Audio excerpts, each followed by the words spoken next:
পাকিস্তানক পৰামৰ্শ ভাৰতৰ সৈতে লাগি নলব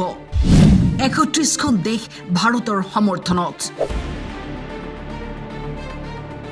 ভাৰতৰ সৈতে যুদ্ধ নকৰিবলৈ পাকিস্তানৰ প্ৰধানমন্ত্ৰী শেহবাজ শ্বৰীফক দেশখনৰ প্ৰাক্তন প্ৰধানমন্ত্ৰীয়ে পৰামৰ্শ দিছে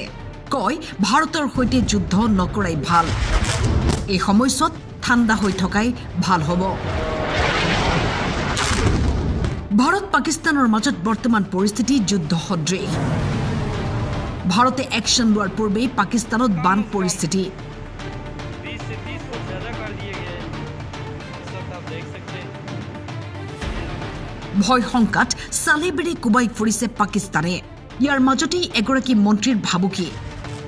৩১টাকৈ পৰমাণু অস্ত্ৰ আমি সজাবলৈ থোৱা নাই ই ভাৰতৰ ফালে টুৱাই থোৱা আছে ভাৰতে এখোজ আগবাঢ়িলেই আমিও দেখুৱাম শক্তি ভাৰতক উৰুৱাই দিয়াৰ ধমকি দুৰ্ভিক্ষ পাকিস্তানৰ সমগ্ৰ বিশ্বৰ আগত পৰিচয় তেনেই শোচনীয় ধাৰত পজোৱা দেশখনৰ খাবলৈ নাই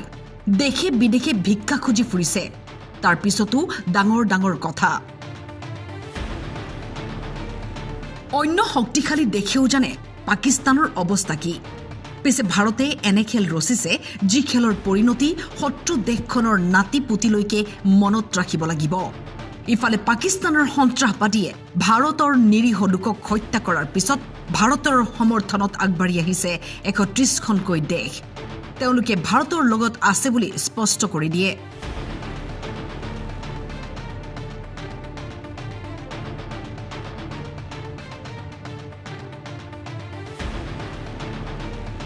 News Desk, Time 8.